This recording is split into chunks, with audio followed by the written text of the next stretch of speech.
자, 180페이지, 180페이지. 180페이지, 80페이지. 자, 80페이지를 보세요. 그걸 보면, 이제 사무소 공동 사용 나옵니다. 자, 이제 여기는 뭐 토막토막 나와요. 조금씩. 자, 이제 사무소 공동 사용. 요거는 공동 사용이 뭐예요? 같이 사용하는 거죠? 자, 일단 사무소 공동 사용하는 보면, 자, 공동으로 사용하는 거다. 자, 일단 사무소를 하나를 두고, 갑이라는 을, 그 다음에 병, 그 다음에 정, 여러 개업공개사가 이렇게, 사무실을 같이 쓰는 거예요. 자, 그러면 사무소 하나에 여기는 공인중개사인 개업공개사고, 얘는 부칙개업공개사고, 얘는, 법인이고, 얘는 분사무소입니다. 이렇게 여러 개업공개 사무소를 같이 쓴다. 지금 사무실을 같이 쓰는 목적이 뭐다? 예, 비용 절감이죠. 자, 경비 절감이에요. 그게 근본적 목적입니다. 그리고 또 이제 이거는 영세한 개업공개사를 위해서 나오는 부분이에요. 지금 여러분들 저기 그 법원 앞에 가면 변호사 사무실들이 많은데 거기에 법률합동사무소라는 게 있어요. 합동사무소라는 걸 여러분들이 많이 들어보셨죠? 자, 그 개념으로 여러분들 같이 보시면 됩니다. 옛날에도 지금 이렇게 공동사용으로 했지만 옛날에 중개사법에는 합동사무소라는 표현을 옛날에 썼었어요. 자, 그러면 이렇게 사무실을 같이 쓰는 목적이 하나의 경비절감인데, 그런데 여러분들 교재에서는 경비절감이라는 문구는 하나도 안 나옵니다. 그럼 좀 거창하게 나오죠? 뭐라고 나와요? 네, 업무의 효율적 수행. 자, 그래서 이거는 공동사용 목적은 좀 거창하죠? 업무의 효율적 수행을 위하여 이렇게 됐습니다. 자, 업무의 효율적 수행을 위하여 사무소를 공동으로 사용할 수 있다라고 나옵니다. 그러면 이제 이렇게 공동으로 사용하는데 어떤 방법으로 사용하냐면, 사무소를 일단 구해놓고 이쪽으로 뭐 하는 방법? 등록을 하는 방법이 있어요. 그 다음에 사무소를 이쪽 구해놓고 이쪽으로 사무실을 이전하는 방법이 있죠. 이게 사무실 이쪽에 이걸 옮기는 거죠. 이런 식으로 해서 같이 쓰는 방법이 있다. 이게 여러분들이 사무소를 공동 사용하는 것도 상당히 괜찮아요. 제가 예전에, 지금은 이제 지방이 안 내려가지만 예전에 울산에 내려간 적이 있었어요. 지금 여러분 선생님들도 아마 지방 내려간 선생님들 좀 있을 거예요, 아마. 근데 울산에를 내려갔는데 그 울산에 희한한 사무소가 하나 있더라고요. 2층으로 된 건물에 몽창 다 중개사무소였어요. 건물주가 공동사용 목적으로 해가지고 아예 거기는 중개사무소 한 30개 정도 되는데, 한 사무실에 30개 정도 해서 칸막이 해놓고, 그러니까 그걸 목적으로 아예 그 임대를 하더라고 보니까. 그렇게 하는 데도 있더라고요. 자, 아니면 또 개인적으로라도 이렇게 공동으로 하는 경우 많아요. 근데 개인적으로 이렇게 사무실을 같이 쓰면 마음에 맞아야지면 되고요. 마음에 안 맞으면 허구한 날 싸우다가 볼일 다 봅니다. 특히 여자분들 요만한 거 갖고 많이 싸우더만요. 출근하는 거 갖고 싸우기도 하고요. 뭐 나는 뭐 아침 몇 시부터 맨날 출근하는데 얘는 뭐 30분 늦는 날부터 시작해가지고, 나는 뭐 맨날 청소하는데 얘는 청소 안 한다는 날부터 시작해가지고, 아주 사소한 것부터, 뭐 그게 당사자한테는 중요한 게 될 수도 있죠. 어쨌든 이렇게 싸우면 결국 오래 못 가요. 정말 마음에 드는 사람끼리 같이 하면 괜찮은데, 다만 또 하나 또 조심할 것은 이 업종이 좀 달라야지만 좀 오래 갑니다. 자, 얘는 예를 들어서 주택 전문, 얘는 뭐 상가 전문, 얘는 토지 전문, 이렇게 해야지만 서로 상호 보완이 가능해요. 만약에 주택 전문 이러면요, 나중에 물건 갖고 싸웁니다. 누가 뭐 내가 먼저 했다 뭐 이런 거. 특히 이제 개인적으로 작업해서 하는 거는 괜찮은데, 뭐 실무상에서 워킹 손님이라고 많이 해요. 뭡니까, 이게 길거리 왔다가 들어온 손님들, 그 사람은 이제 누가 잡느냐 뭐 이런 것부터 해가지고 싸우기도 합니다. 그래서 일단은 좀 업종이 좀 달라야지만 좀 오래 가요. 어쨌든 이거는 상당히 이거 순기능적이 좀 많아요. 잘 하시면. 자, 어쨌든 이렇게 사무실 이런 식으로다가 공동으로 사용을 쓰는데, 사무실만 같이 쓸 뿐, 자, 의무와 어떻게 돼요? 의무와 그 다음에 책임은 각각 개별적입니다. 뭐만 같이 쓰는 거예요? 사무실만 같이 쓰는 거죠. 사무실만 같이 쓸 뿐, 의무와 책임은 각각 개별적이다. 자, 그러면 이제 이때 이렇게 사무실을 공동으로 사용하지 못하는 경우도 있어요. 어떤 경우냐? 자, 개업공개사가 업무정지를 받았습니다. 자, 예를 들어서 자 여기에 갑이라는 개업공개사가 업무정지 받았어요. 업무정지 선포하는 뭐죠? 영업정지죠? 그럼 이 사무소는 일정 기간 동안 뭐를 못해요? 일정 기간 동안 예, 영업을 못하죠. 근데 영업할 수 있는 방법이 뭐냐? 자, 옛날에 이 갑이 을에게 야 우리 사무소에 들어와라 그래가지고 을이 이 사무소에 개설 등록을 합니다. 그러면 갑은 일을 못해도 누가 일을 할 수 있어요? 을은 이 사무소에서 일을 할 수 있죠. 자, 그러면 결국 갑이 이제 뒤에서 조정하기도 하죠.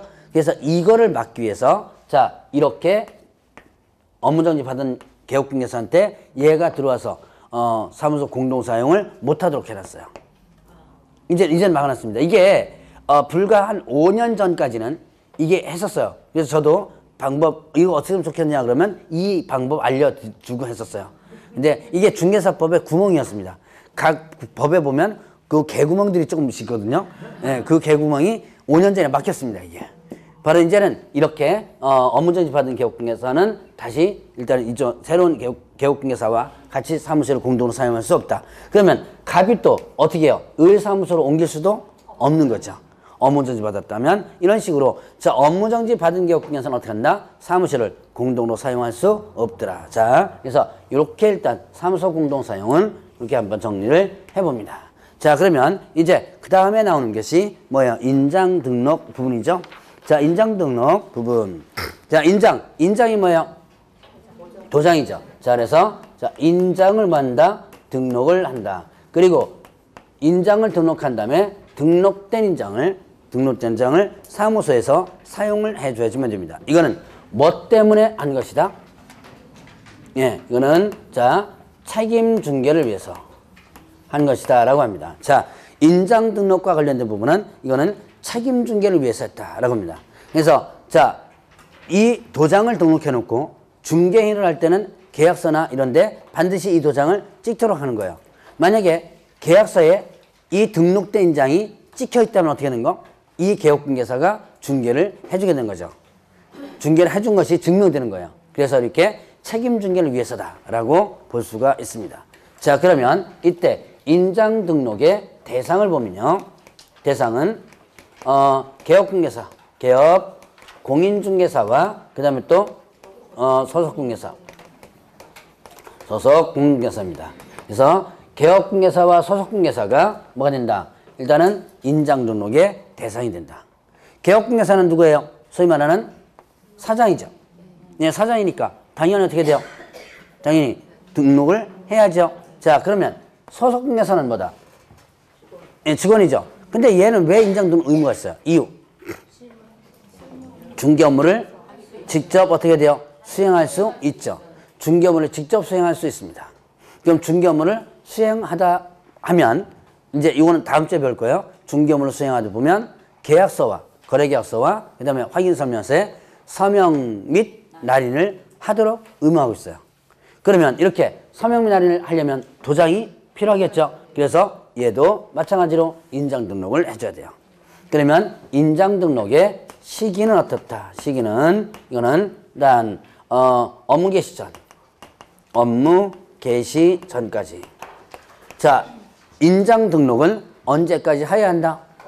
업무 개시 전까지 한다.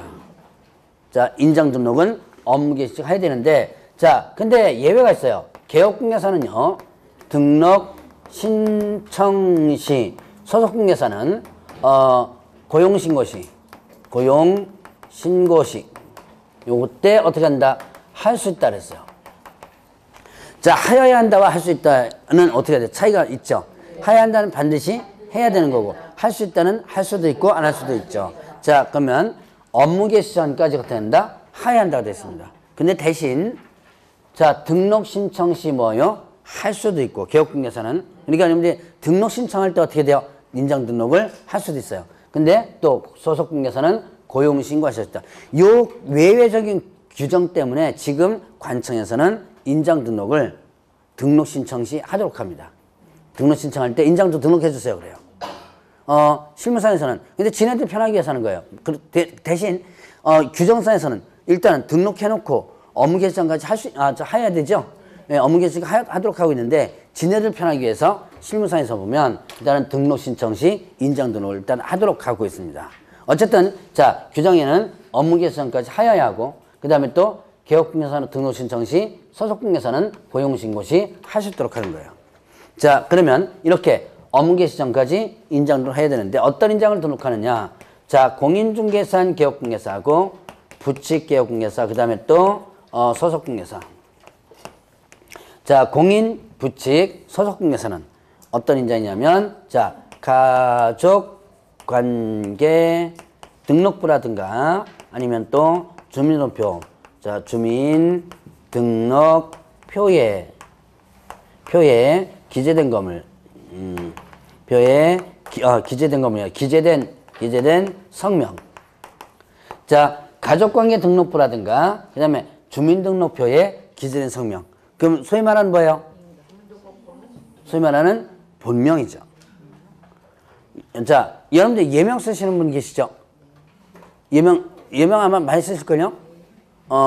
제가 종종 경험합니다. 그 수강생분들 나중에 이제 전화번호를 갖다가 이제 가끔 받는 경우가 있는데요. 이름을 이렇게 저 누굽니다. 이름 불러요. 근데 나중에 개업했다고 명함 딱 주면요. 명함의 이름이 전혀 아닌 거예요. 그러니까 이전에 그 전화번호 할 때 준 이름은 소위 말하는 예명. 이뻐요 이름이. 예. 명함에 있는 이름보다는 훨씬 이쁘더라고요. 근데 요즘은 개명이 가능하죠. 예. 요즘은 옛날보다 이름 바꾸는 게 쉬워졌어요. 상당히 쉬워졌어요. 법원에 거의 뭡니까 제출하면 거의 다 많이 받더라고 보니까 이유만 적당히 돼가지고 하면 일단 쉽게 돼요. 그러니까 만약에 이름이 좀 그렇다 그러면 이름 요즘 쉽게 바꾸니까 일단은 한번 바꿔보세요. 자 어쨌든 가족관계 등록부라든가 주민등록표에 그렇다고 제가 뭐 장명하는데 있는 건 아니고 이름이 뭐 팔자가 어쩌고저쩌고 하더라고 보니까 여러분이 믿는지 안 믿는지 모르겠지만 뭐 교회 다니는 사람들 나중에 보니까 다 전보로 다니더라고 보니까 자 일단 가족관계 등록부라든가 주민등록부에 기재된 성명의 인장을 등록하라고 그랬고요. 소위 말하는 본명. 그 다음에 크기가 7mm 이상. 그 다음에 또 30mm 이내의 인장. 크기도 이렇게 제한이 됩니다. 자, 일단 얘네들은 뭐예요? 개인들이에요. 개인들은 자, 이때 어떻게 자, 이렇게 해서 인장에 대한 종류가 있고요. 자, 인장 등록 신고서라는 게 있습니다. 인장 등록 신고서를 제출하면 돼요. 전자문서로도 일단 가능하도록 되어 있습니다. 자, 그러면 이제 법인 보죠. 법인은 자, 사무소가 두 가지 종류의 사무소가 있었죠. 무슨 사무소, 무슨 사무소? 주된 사무소. 자, 주된 사무소와 그 다음에 또 분사무소. 자, 주된 사무소, 분사무소 있는데 주된 사무소는요. 상업등기 규칙에 의한 신고된 인장을 등록합니다. 상업등기 규칙 인장. 이거는 뭐 여러분들 이렇게 뭐 어렵게 썼지만 그냥 간단해요. 법인인감이에요. 여러분 주식회사 해가지고 법인인감 있거든요. 자, 이 법인인감이에요. 이게 상업등기 규칙에 의해서 인감신고를 합니다. 그 도장이에요. 그냥 법인인감이다라고 생각하시면 돼요. 자, 그러면 분사무소는 자, 이거는 뭐라 했죠? 분사무소는 지점이라고 그랬죠. 자, 이 분사무소는 주된 사무소에 등록한 상업등기규칙의 인장을 그대로 등록하거나 아니면 자 법인의 대표자가 보증하는 인장. 자 법인의 대표자가 보증하는 인장 둘 중에 뭐한다? 택1 선택해서 하게 됩니다. 둘 중에 하나는 등록해줘야 돼요. 자 보죠. 분사무소는 주된 사무소에 등록한 거 그대로 등록할 수 있어요. 자, 분사무소는 주된 사무소 등록한 거 그대로 어떻게 돼요? 등록할 수도 있습니다. 자, 그 다음에 또 이제 법인의 대표자가 보증하는 인장. 자, 이 법인의 대표자가 보증하는 인장이 도대체 뭐냐? 예, 이거는 사용인감이에요. 맞아요. 그럼 사용인감이 뭐냐? 자, 일단 지금부터 상법 얘기를 잠깐 하겠습니다. 그냥 기억 안 해도 좋아요. 원래 기억 안 해도 좋습니다. 이런 건 기억 잘하고요. 꼭 기억해야 됩니다. 이런 건 기억 잘 안 하더라고요. 자, 상법에서 보면, 자, 이 분사무소가 뭐죠, 지금? 분사무소가 뭐라 그랬어요? 지점이라고 했죠. 상법에서 보면 자 분사무소 즉 지점을 설치하면 지점 등기를 하도록 하고 있습니다. 자 상법에는 지점을 설치하면 지점 등기를 일단 하도록 하고 있어요. 바로 지점 등기를 할 때 그 지점장의 인장을 누가 보증해가지고 법인의 대표자가 보증해가지고 상업등기규칙에 의해서 신고를 하는데요. 바로 이게 뭐냐면 그 지점의 인감이에요. 그 지점의 인감이거든요. 자, 이거를 흔히 실무용어로는 사용인 인감이라고 많이 하고 있습니다. 자, 일단 사실 이게 뭐라 그랬죠? 금방 이 도장이 법인의 대표자 보장인장이 네, 사용인 인감. 근데 이건 여러분들이 이제 흔히 실무상에서는 사용인 인감 이렇게 표현하지만 자, 지점 등기를 할 때 그 지점에서 사용하는 인감이라고 그랬죠? 지점 등기를 할 때 그 지점에서 사용하는 인감을 원한다. 사용인감이라고 그러고요. 그 지점장의 인장을 일단은 얘가 대표자가 보증해가지고 일단 신고하는 거예요. 그러면 자 이제 다시 중개사법 노동입니다. 자 중개사법에서 분사무소 설치할 때 지점 등기를 하라는 소리를 제가 했었나요? 안 했었나요? 바로 1시간 전에 딱 1시간 전쯤 돼 있네. 1시간 전에 이거 했었죠? 지점 등기하는 소리를 안 했죠. 자, 일단 다시 한번 보죠. 일단 사무소 구하고 그 다음에 또 책임자, 공인중개사 뽑고 공인중개사 책임자 뭐 해줘야 돼요? 실무교육 받아주면 되고 그 다음에 업무보증 설정하라. 제가 얘기할 것은 딱 4가지만 얘기했어요. 그럼 상법상 지점 등기를 하라 소리를 안 했거든요. 그 얘기는 중개사법에서는 분사무소를 설치했을 때 상법상 지점 등기를 안 해도 운영할 수 있어요. 자, 상법보다는 한 단계 위 법입니다. 이 중개사법이. 그러니까 안 해도 운영할 수 있는 거야. 자, 그러면 상법상 지점 등기를 안 하면 이 도장이 나와요, 안 나와요? 안 나오죠. 이 도장은 언제만 나오는 거예요? 상법상 지점 등기를 할 때만 나오는 도장이죠. 그럼 중개사법에서는 상법상 지점 등기를 안 할 수도 있죠. 그럼 안 하면 이 도장이 안 나오니까 공식적인 도장이 뭐밖에 없어요? 예, 위에 있는 거. 이거밖에 없죠? 그러니까 주된 사무소 한 것을 분사무소에 그대로 등록하게 되는 거예요. 도장 공식적인 게 이거밖에 없으니까. 무슨 얘기인지 아시겠죠? 그럼 이제 상법상 지점 등기를 하지 말라는 게 아니죠. 안 해도 된다지. 해도 되고 안 해도 되는 거예요. 하지 말라는 소리 아닙니다. 그럼 하면 어떤 도장 나와요? 이 도장 나오겠죠? 그러니까 이 도장을 등록할 수도 있는 거죠. 그래서 둘 중에 뭐 한다? 선택해서 한다라는 얘기가 이거 나옵니다. 둘 중에 하나 선택해서 반드시 해줘야 되고요. 이때 분사무소는 어떻게 돼요? 분사무소의 인장 등록은 어디서 하는 거다? 예, 주된 사무소. 자, 분사무소에 대한 모든 행정 업무는 어디서 처리한다? 주된 사무소 등록을 처리하고요. 자, 얘네들은 이 개인들은 인장 등록 신고서라는 것을 제출하는데 얘네들은 인감증명서 제출하면 돼요. 그리고 인장이 변경되죠. 인장이 바뀝니다. 변경되면 7일 이내 변경 등록을 하도록 하고 있어요. 자, 인장이 변경된다 그러면 어떻게 한다? 며칠 이내? 7일 이내 변경 등록을 하도록 하고 있다. 이거 인장과 관련된 부분 위반하면 개업공에서는 어떻게 된다? 업무정지. 업무정지고요. 그 다음에 소속공은 어떻게 된다? 자격정지. 자, 자격정지 이렇게 됩니다. 다시 한번 개업공에서는 어떻게 되고요? 업무정지. 소속공은 어떻게 된다? 자격정지. 자, 요까지 하면 인장과 관련된 부분을 정리를 해봅니다. 자, 그러면 이제 뒤로 넘어가면 개업공에서의 업무범위 나와요. 자, 거기 보니까 84페이지에 업무 지역과 관련된 부분이 나오네요. 공인중개사인 개업공개사와 그 다음에 또 법인인 개업공개사 있죠? 공인하고 법인 개업공개사는 업무지역이 어디다? 전국. 그러니까 사무소가 어디 있든지 내가 전국에 있는 중개대상물을 중개해 줄 수 있는 거야.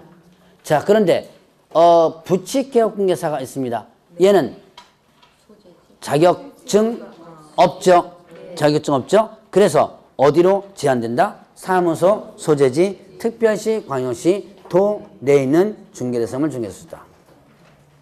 사무소, 소재지, 특별시, 광역시, 도 업무지역이 제한되죠. 자, 그러면 광명시에 부칙 개업공개사 있습니다. 자, 혹시 한번 얘기했을 거예요. 지나다니면서 부동산 중개인 사무소 혹시 그거 지나가면서 간판에 부동산 중개인 사무소라고 혹시 있다면 이게 부칙개혁공개서예요. 자, 그러면 광명에 이렇게 부칙개혁 있습니다. 그러면 업무 지역이 어디? 예, 경기도죠. 경기도 내에 있는 물건만 중개해 줬어요. 이 범위를 벗어나서 만약에 중개해 준다면 이때는 업무 정지 처분을 받을 수 있습니다. 자, 예? 그렇죠. 서울에서는 서울시, 경기도는 경기도 이렇게 그 안에서만 하는 거죠. 자, 옛날에는요. 99년도 때까지는 업무 지역이 어디로 제한됐었냐면 얘네들이요. 사무소 소재지 시군 구로 제한됐어요. 옛날에는. 그러니까 광명시면 어떻게 해요? 네, 광명시에서만 하는 거예요. 근데 문제는 이렇게 너무 좁다 보니까 이제는 옛날에는 이렇게 그 중개 범위가 좁았어요. 옛날 같은 경우는. 그 동네에서만 주로 많이 했죠. 그래서 좁아가지고 광명시 이렇게 해도 됐는데 이게 이제 점점 어떻게 돼요? 중개 범위가 늘어나죠. 그러니까 특히 이제 이 동네 같은 경우 어디에 물건이 많이 올라와요? 구로구에 있는 물건이 많이 왔다 갔다 하거든요. 접견 지역 같으니까. 근데 이렇게 업무 지역이 바뀌어버리면 이게 업무 정지 받았어요. 그래서 얘네들도 업무 지역적 우리도 전국으로 해달라고 해가지고 그때 중개사법 개정할 때 2000년도 개정할 때 업무 지역을 전국으로 만들어 놓습니다. 예고안이 그렇게 나와요. 그런데 누가 또 들고 났냐면 공인중개사인 개혁공개가 들고 났습니다. 이게 어떤 놈은 연락이 공부해가지고 자격 취득해가지고 일하고 있는데 어떤 놈은 옛날부터 있었던 거 가지고 왜 같이 전구하면 무슨 차이가 있느냐? 너네하고 내내가 안 된다 그래가지고 들고 나와버린 거예요. 그래서 가운데 접점을 찾은 게 뭐냐면 특광시로다가 했던 거예요. 특별시, 광역시, 도로, 특광도로다가 일단 좀 줄여놨습니다. 자, 어쨌든 얘네들은 어차피 지금은 업무가 거의 못해요. 지금쯤은 이제는 거의 소멸돼 가고 있다 그랬죠? 그래서 한 5, 6천 정도의 업소가 있지만 현실적으로 활발하게 중개업하는 데는 한 1000개도 채 안 됩니다. 점차 일단 소멸하는 부분이다라고 했었죠. 자, 어쨌든 업무 지역이 이렇게 된다라는 거 있고요. 자, 이제 겸업과 관련된 부분이죠. 85페이지 보니까 자, 개업 공인중개사의 겸업과 제한 부분 나옵니다. 자, 공인중개사인 개업공개사와 그 다음에 또 뭐예요? 부칙개업공개사. 공인하고 부칙. 소위 말하는 이거를 개인인 개업공개사랍니다. 자, 법인의 반대말이에요. 법인의 반대말로 뭐라 한다? 개인. 자, 법인의 반대말 인 그런데 우리가 이제 인하면 조금 이제 여러분들이 좀 헷갈리니까 개인이라는 게 없습니다. 그래서 실제 시험 문제도 개인인 개업공개사 이렇게 많이 표현해서 나와요. 자, 그러면 개인은 법인이 아닌 개인이죠. 법인이 아닌 개인. 그럼 뭐다? 법인이 아닌 개인 하면 공인 개업공개사와 그 다음에 부칙 개업공개사. 얘네들은 겸업의 제한이 없습니다. 일단 1차적으로 겸업의 제한이 없다. 자, 그러면 여러분이 공인중개사 개업공개사나 부칙 개업공개사, 자, 중개사무소에서 다른 업을 해도 됩니다. 자, 이런 다른 업 하는 거 혹시 보신 분? 인테리어. 자, 제가 한번 그 11월 달에 여기 잠깐 물어봤던 것 같은데, 자, 뭐 인테리어 하는 개업공개 있어요. 뭐 상당히 많더라고요. 커피숍 하는 데 사람도 있고요. 세탁소, 예, 맞아요. 세탁소. 그 다음에 꽃집, 뭐 별거 다 있습니다. 예전에 제가 개업공개사, 어느 개업공개사는 빤스 장사도 했었어요. 제가 봤어요. 근데 좀, 그런 거는 좀 하지 않았으면 좋겠어요. 좀 기왕, 여러분들은 뭐다? 전문 직업인이죠. 그래서, 뭐 전문 직업이라고 해서 뭐 빤스 못 파는 건 아니지만. 그래서 어쨌든 이런 게 있었습니다. 자, 그래서 자유롭게 할 수 있는데, 다만, 뭔다? 이제 다른 법에서 하는 거 못해요. 예를 들어서 뭐 변호사, 의사 이런 거 못하죠. 자, 그거 빼놓고는 다 할 수 있어요. 자, 그러면 85페이지 보니까 뭐 나오냐면 법인인 개업공개사 있죠. 자, 이제 법인인 개업공개사는 겸업이 제한된다라고 나오죠. 자, 일단은 법인 한번 보죠. 자, 법인인 개업공개사는 어떻게 된다? 법인은 자, 여러분들이 등록 기준에 있습니다. 등록 기준에 법 제14조에 규정된 업무만을 영위할 목적으로 살펴라 했죠? 영위할 목적으로 어떻게 하라? 설립하라. 자, 이거 저번 주에 배웠던 거죠? 14조에 규정된 업무만을 영위할 목적으로 설립하라 했습니다. 이거는 자, 겸업을 금지하고 있다, 제한하고 있다? 겸업을 그러면 법인은요? 법인은 주 업무가 뭐죠? 법인은 주 업무가 부동산 중개업이죠. 그럼 부동산 중개업 외에 할 수 없나요? 네, 없어요. 그렇게 저번 주에 강의를 제가 했나요? 안 한 것 같은데. 자, 안 한 것 같은데. 자, 법인은 중개업만, 자, 여기에 만약에 이렇게 제가 만약에 여러분들 대답한 것처럼 했으면 저번 주에 어떻게 강의했을 거냐면 법인은 중개업만을 영위한 목적으로 설립할 거. 이렇게 강의했을 거예요. 여러분들 대답대로 했다면. 근데 그렇게 강의를 안 했거든요. 자, 중개업만을 영위할 목적이 아니라 14조에 규정된 업무만을 영위로 설립하고 이렇게 강의했거든요. 그러면 14조에 규정된 업무 외에는 할 수 있다 없다? 요거 외에는 할 수 없다. 근데 14조에 규정된 업무들이 있었는데 그거는 중개업 외에도 할 수 있는 업무가 있어요. 그래서 이거를 뭐라 했죠? 겸업을 뭐 한다? 이렇게 강의를 했을 거예요. 겸업을 어떻게 한다? 제한한다. 자, 겸업을 제한한다. 금지하는 것이 아니고 뭐예요? 금지하는 게 아니고 제한한다. 그래서 이거를 위반하면 일단은 상대 등록 취소 사유에 해당됩니다. 자, 위반하면 어떻게 된다? 상대 등록 취소. 자, 상대 등록 취소는 등록 취소를 어떻게 해야 돼요? 등록 취소를 할 수 있다죠. 등록 취소를 할 수 있다. 자, 그러면 14조 규정. 자, 일단 아까 뭐라 했어요? 법인은 주업이 뭐예요? 부동산 중개업이 주업이죠. 그 부동산 중개업 외에도 다른 업무를 하시는데 그 다른 업무가 총 6가지가 있는 거예요. 그게 자, 여러분들 교재에 하나씩 나오게 됩니다. 자, 일단은 86페이지에 중개업 외에 할 수 있는 업무를 보죠. 일단은 상업건축 및 자, 상업용 건축 및 자, 주택의 임대관리 등 임대관리 등 자, 이건 뭐예요? 부동산. 예, 부동산 관리를 어떻게 한다? 대행하는 업무를 할 수 있다 그랬죠.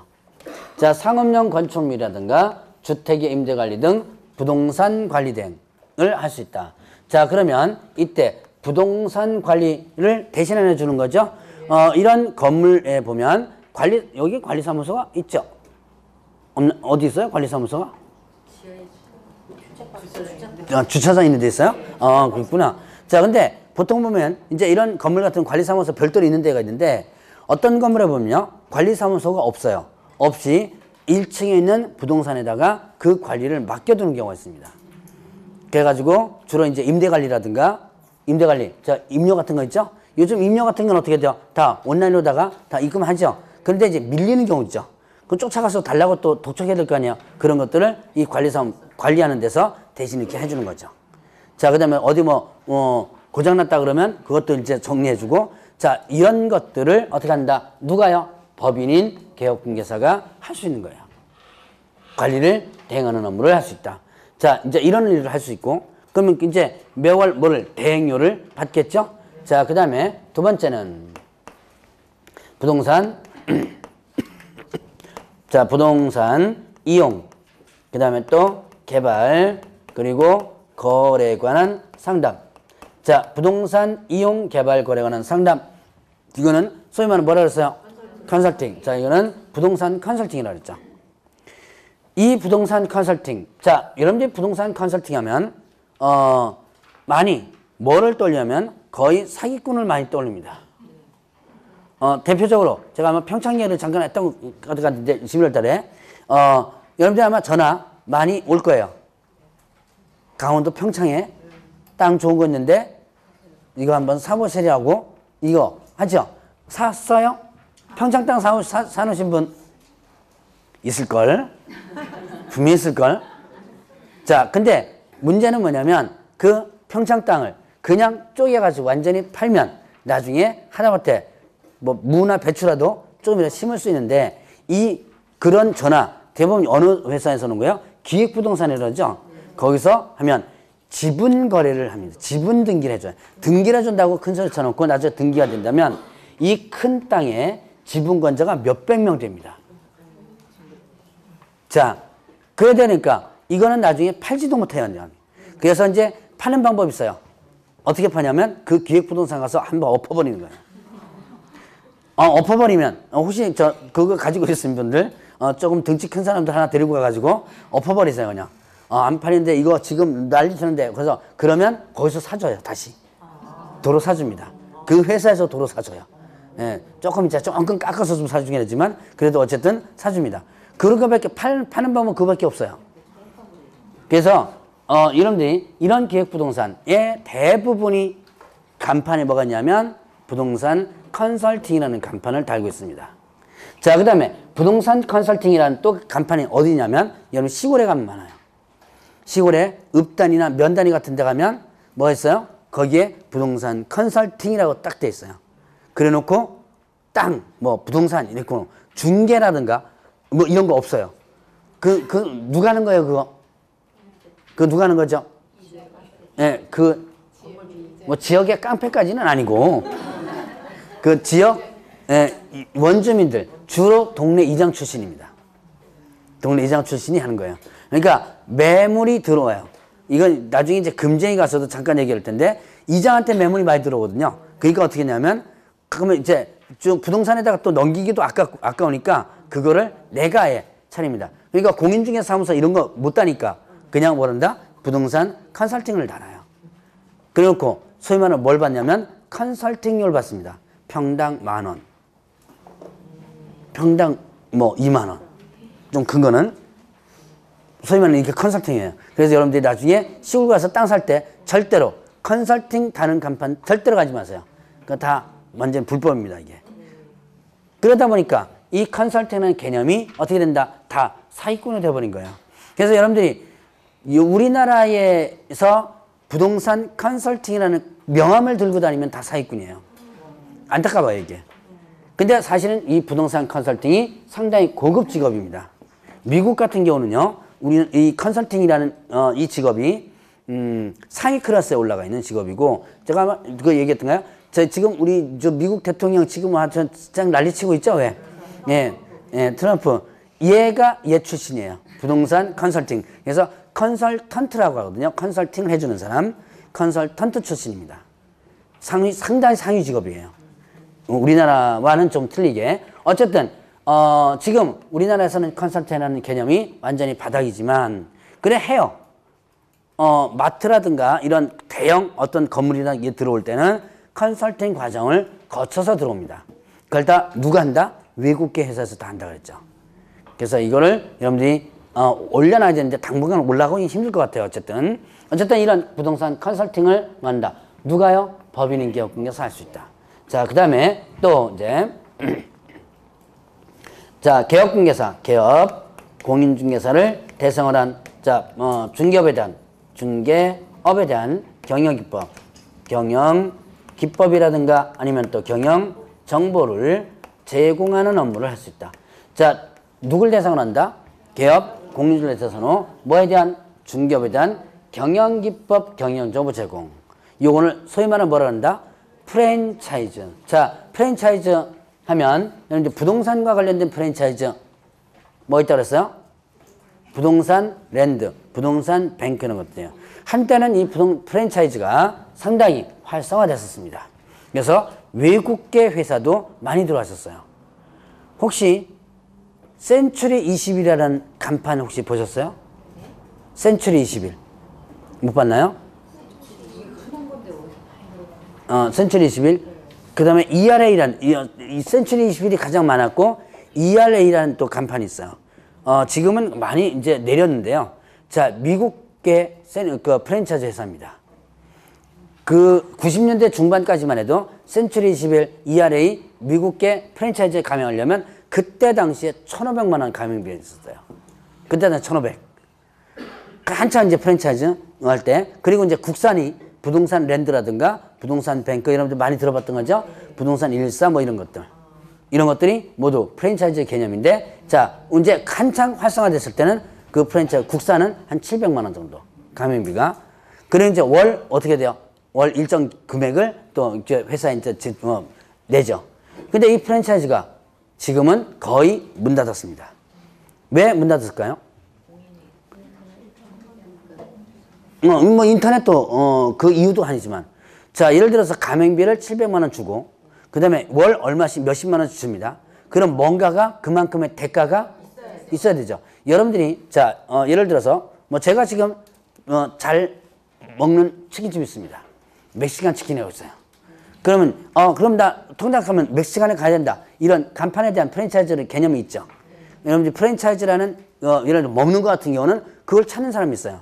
자 부동산을 봅시다. 부동산 랜드 간판에 왔습니다. 여러분들이 그 부동산 랜드라는 간판 보고 가나요? 아니요. 아니죠. 그 프랜차이즈에 대한 신뢰도라든지 없어요. 그냥 부동산이 있으니까 가는 거지 부동산 랜드라는 프랜차이즈를 보고 가는 게 아닌 거예요. 그러다 보니까 실질적으로 프랜차이즈에 대한 대가가 별로 안 들어온 거죠. 그래서 지금 거의 문을 닫았습니다. 어쨌든 간에 이런 프랜차이즈를 누가 할 수 있다?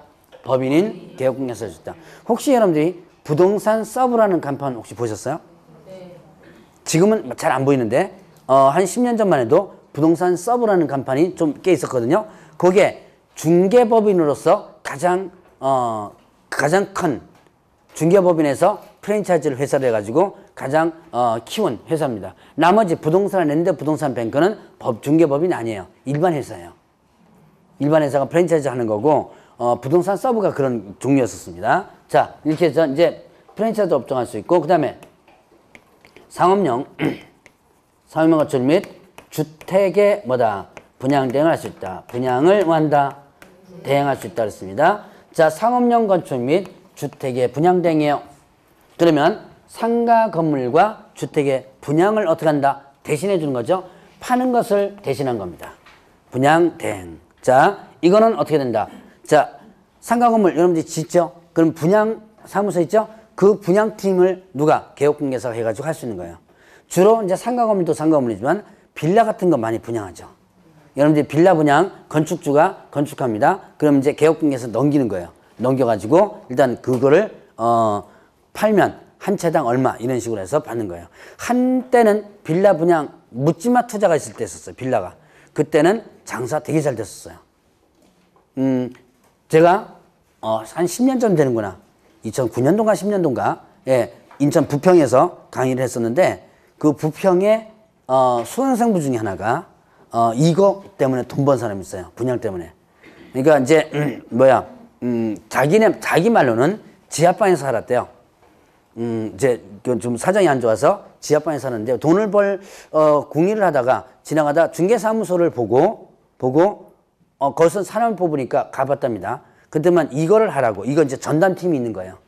그래서 전담팀이 있는데 이거를 갖다가 하라고 해가지고 그걸 이제 죽자 서서 할 모양이에요. 그때는 한창 잘 됐거든요. 얼마나 잘 됐냐면 예를 들어서 건축주가 나 이거 이제 건축을 하죠. 하면 나 이제 1억 정도만 받아줘 이렇게 하는 거예요. 그러면 나머지 더 받는 것은 다 내 거예요. 그쵸. 1억 1,000만 원 받으면 1,000만 원 내 거, 2,000만 원 내 거. 그러면 약간 좀 눈먼 손님 같은 한 3,000만 원 더 받고요. 그래가지고 이제 세금 처리는 저쪽에다가 건축주랑 이렇게 해가지고 합의해서 해주면 다 눈 감아 주는 거니까 나는 1억만 받으면 어쩔 테니까 그래서 판매를 대행해 주는 거예요. 대행하고 그거를 이제 직원이니까 누가 나눠 가져요? 네, 사장은 나눠 갔죠? 나눠 갖는 게 내가 열심히 입으로 이렇게 해가지고 했는데 나눠 게 배 아프죠? 그러니까 어떻게 하냐? 어디 그 번 돈 갖고 집 샀답니다. 집을 사고 나서 그 번 돈 갖고 학원에 등록한 거예요. 그 명색이 자격증 가서 쟤는 어떻게 돼요? 가만히 앉아서 밥 먹잖아요. 얼마나 배 아파요 이게. 그러니까 이제 공부하겠다고 등록해가지고 했던 그런 수강생이 실제로 있었어요.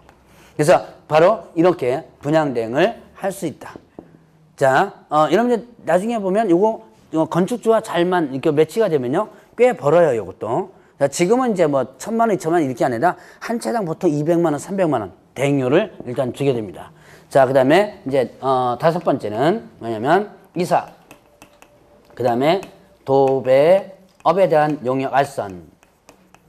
자, 이사업체, 도배업체를 뭐예요? 소개시켜주는. 알선료 받는 거죠? 자, 누굴 대상으로 해서 의뢰인, 중개 의뢰인에게 이사업체, 도배업체를 소개시켜주는 거예요. 그러면 의뢰인한테는 소개비 안 받지만 누구한테 받는 거예요? 예, 이 이사업체, 도배업체한테 소개비 받죠? 예. 자, 그 다음에 경매, 그 다음에 공매부동산에 대한 권리 분석, 권리를 분석하고 그 다음에 취득을 만다 알선하고 그 다음에 매수 신청을 대리하는 부분이 있습니다. 경매 공매 부동산에 대한 자 권리 분석, 권리를 분석해 주고요. 취득, 이거 네가 한번 해봐라. 취득을 알선하고 소개시켜 주는 거죠. 자, 그 다음에 매수 신청 대리, 매수 신청 낙찰 받는 거 있죠. 요거를 그 사람을 대신해서 위임받아서 내가 들어가서 낙찰을 받아주는 거. 여기 이제 매수 신청 대리입니다. 근데 이거는 원래 누구의 업무냐? 이게 중요합니다. 원래 이 업무는 변호사 업무예요. 변호사가 아닌 자가 이 업무를 하게 되면 이때는 변호사법 위반이 됩니다. 그래서 업권 싸움이 상당히 많이 있었어요.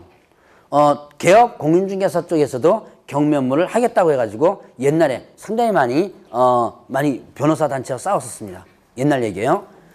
그러다가 막 개업공개사, 공인중개사 개업공개사 경매 권리 분석하다가 변호사법에 막 걸리고 그래요. 근데 변호사법에 걸리면요, 가만 안 놔둡니다. 판사가 징역 2개월, 징역 3개월 이렇게 때려버려요. 선고를 그렇게 합니다. 보통 징역 2개월, 3개월 선고 잘 안 해요. 그 정도면 대부분 뭐 해요? 벌금형을 선고합니다. 그런데 변호사법 위반하면 자 판사도 옷 벗는 순간에 뭐예요? 예, 변호사 그러니까 지 밖으로 침범한다고 이렇게 징역 2개월, 3개월 실제로 이런 사례가 옛날에 많았었어요. 문제는 징역 2개월 선고받은 것과 변호사법 위반해서 벌금을 선고받는 게 달라요. 엄청나게 중개에서 개업공개 다릅니다. 엄청나 차이가 나는 게 뭐냐? 바로 저번 주에 배운 거예요. 네, 맞아요. 금고 이상의 실형을 선고받죠. 그러면 끝나고 나서 몇 년간? 3년간. 그런데 벌금형 받으면 다른 법위원회에서 벌금형은 결격 사유가 아니죠. 그러니까 얘네들이 업권 싸움이 옛날부터 계속 있었는데 얘네들이 알아요. 중개사법을. 그러니까 아예 변호사법에 의해서 벌금형을 선고 안 하고 한 건이라도 만약에 했다 그러면 벌금형 선고 안 하고 징역 2개월, 3개월로다가 해버리는 거예요. 그러면 졸지에 뭐에 해당돼요? 결격사에 해당되죠. 그래서 등록 취소돼버리고. 그러니까 너네들 하지 말라는 얘기예요. 그러다 업권 싸움이 일어나다가 결국은 이제 2006년도 때 일정 부분의 내용을 받아줍니다. 변호사와 뭐 법무부에서 협상 엄청나게 하고요. 밤새 협상하고 난리 쳤었어요. 그거 나중에 보면 요 매수 신청 대리 업무를 할 때는 대법원 규칙을 적용해야 되는데 여러분들 교재 맨 뒤에 보면 경매와 관련된 대법원 규칙이 있어요. 안 펴도 돼요. 피지 마시고 그냥 있다라고만 그냥 듣고 넘어가세요. 굳이 뭐 확인할 필요도 없고 그 대법원 규칙에 보면 업무 범위가 이렇게 정해져 있는데 되게 적어요. 적는데 어쨌든 그거는 뭐 때문에 그거 받으려고 할 때 싸운 거예요. 어쨌든. 그래서 일정 부분을 중개사법에서 할 수 있도록 해놓은 게 요겁니다. 그러면 이 업무는 누구는 못하냐면 부칙 개업공개사는 못해요. 부칙 개업공개사는 왜 못해요? 얘는 뭐가 없다? 자격증이 없어. 예. 그래서 자격증 없어서 부칙은 못하고 공인하고 법인만 할 수 있습니다. 자, 그러면 이제 요것이 6가지가 소위 말하는 뭐예요? 법인이 할 수 있는 뭐죠? 겸업이죠. 자, 6가지 다 기억을 해놔야 되는데 지금은 뭐를 기억하느냐? 자, 이거는 뭐다? 겸업이다. 그럼 이거는 중개업 이해 아니에요? 중개업이 아니죠. 이건 뭐라 그랬죠? 예. 법인인 개업공개사의 본업이 뭐예요? 본업이 중개업이죠. 근데 이거는 뭐다? 겸업이죠. 그러면 이때 이거 할 때 공인중개사법이 적용될까요? 안 될까요? 안 돼요. 그렇죠. 자, 첫 번째 주에 제가 중개라는 용어의 정의를 하면서 이 법상의 중개는 중개 대상으로 대한 알선이라고 했죠? 그거 외에는 중개사법 적용 안 된다. 이 법상 중개가 아니니까 이거는 중개사법이 적용되지 않는다라고 큰 틀로 다 여러분이 기억해 놓으세요. 자, 그것만 하면 여러분이 성공한 겁니다. 이 6가지는 순차적으로 다 나중에 기억해야 될 거예요, 아마. 자, 그러면 이제 그 뒤로 넘어가면 뭐가 나오냐면 개시 의무가 나와요. 개시 의무. 개시가 뭐예요? 개시 걸어두는 거죠. 자, 개시 걸어두는 거. 사무실에 보기 쉬운 곳에 걸어두라 그랬습니다. 뭐를요? 자, 등록증 등록증, 원본, 그 다음에 또 자격증, 원본 있습니다. 자, 그 다음에 중개 보수 요율표와 요율표 한적표와 그 다음에 또 뭐가 있냐면 업무 보증 설정 서류. 업무 보증 설정 서류. 자, 네 가지를 걸어두라. 사무실 보이신 곳에. 자, 등록증 뭐예요? 원본. 자격증 원본. 원본 걸어둬야 돼요. 등록증 대신에 분사무소는 뭘까요? 분사무소 설치, 신고, 필증이죠. 자, 자격증은 누구 것까지 걸어두냐면 소속 공인중개사 것까지 걸어둬야 돼요. 자, 소속 공개사 자격증을 누가? 개업 공인중개사가 걸어둬야지만 됩니다. 자, 그 다음에 보수 요율표 한적표와 업무 설정 서류가 있습니다. 원본이 두 가지가 있다는 걸 좀 기억을 해놓고요. 이거 하나라도 안 걸어두면 100만 원 이하의 과태료예요. 자, 중개사무소 가면 다 걸려져 있죠? 네, 다 걸려져 있어요. 근데 지금은 거의 걸려져 있는데 예전에는 잘 안 걸어두는 게 있어요. 뭘까요? 요율표. 자격증은 당연히 걸어두죠. 자랑스럽게. 딴 거 걸어두잖아요. 근데 잘 안 걸어두는 게 뭐냐면 요율표예요. 요율표는 일단 여러분들이 옛날에 잘 안 걸어뒀어요. 이게 어떻게 하느냐? 그냥 책상 그 상담하는 책상 밑에다가 재워놓고 뭐 올려놔요? 거기다가 신문지 올려놓습니다. 뭐 아니면 이런 방법도 씁니다. 이렇게 쭉 이제 걸어놓죠. 여기다가 요율표를 해놓고 여기다 화분 하나 딱 걸려놔요. 나중에 단속 나오죠? 싹 치우면 돼요. 이제 지금 그래도 요율표는 여러분들이 중개부서 요율표는 다 알고 있어요, 이제는. 요즘은. 그러니까, 예, 인터넷에서 다 나오죠? 예. 그러니까, 뭐, 여러분들이 지금은 그렇게 많이, 근데 아직도 시골 쪽은요, 아직도 멀었어요. 제가 이제 시골 쪽에 가서 이렇게 이 중개 주는 걸 이렇게 보면 아직도 뭐 중개보수 3배, 4배 받는 게 수두룩하고요. 왜냐면 그 인증 작업이라고 작업하는 게 좀 있거든요. 뭐 그런 거부터 시작해가지고 되게 많아요. 어쨌든. 근데 아직 도시에서는 이미 다 이제 요율이 이제 다 이제 밝혀졌죠. 뭐 어쨌든. 자, 하나라도 안 그러면 어떻게 된다? 100만 원 이하의 과태료. 자, 그럼 이제 휴업과 관련된 부분이죠.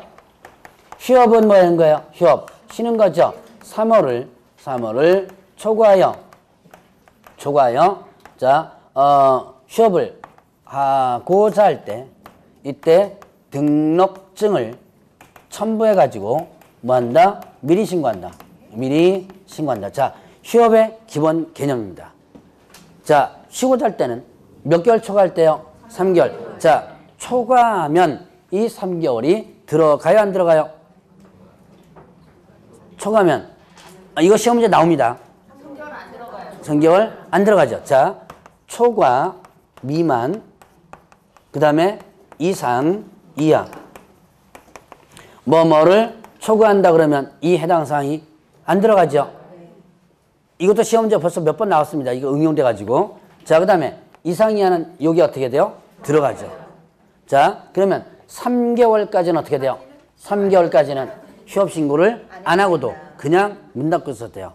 근데 3개월을 어떻게 한다? 초과하여 휴업을 하고자 할 때는, 이때는 미리 하고자 할 때 사전이죠. 뭘 첨부해가지고 등록증 첨부해서 미리 신고하는 거예요.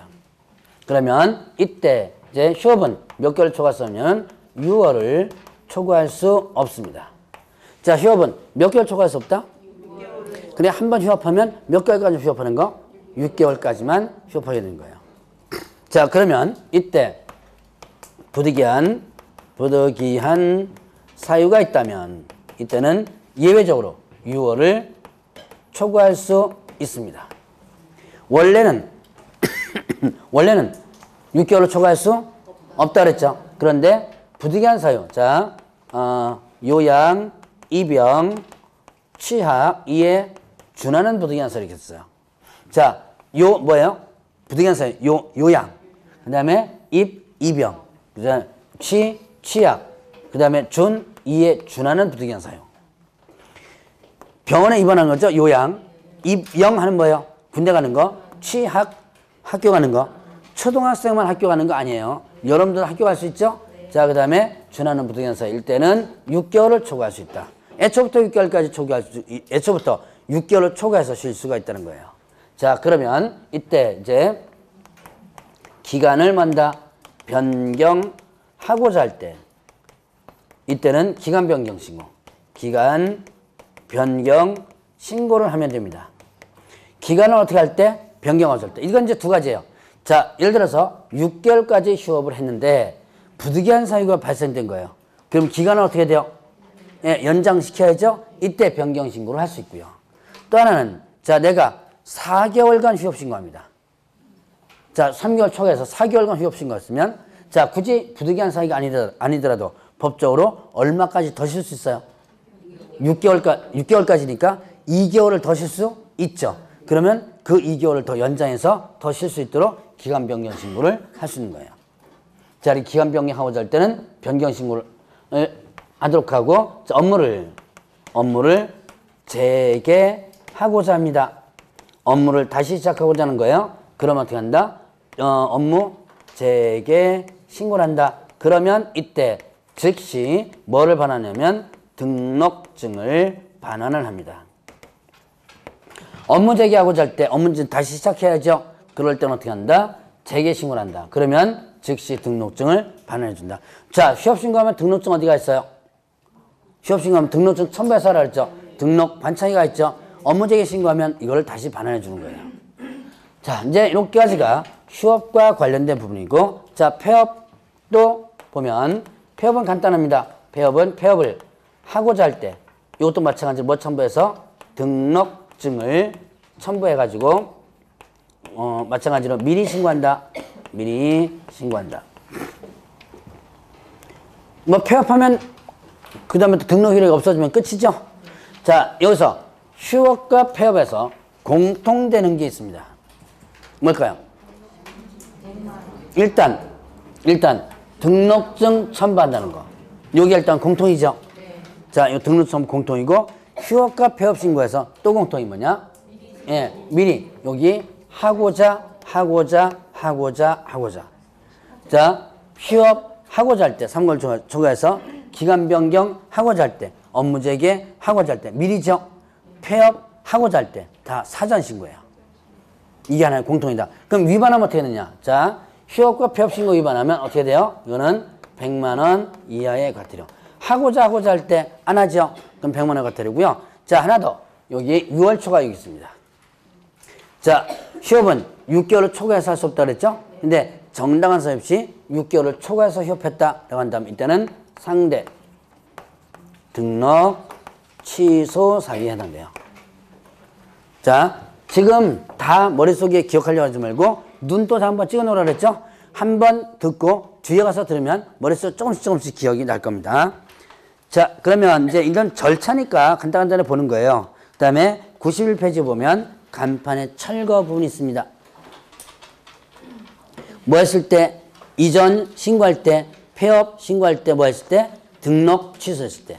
자, 간판 철거는 이전 신고했을 때. 그 다음에 또 폐업 신고했을 때 등록 취소되면 그 간판을 뭐하라? 철거하라. 왜 그럴까요?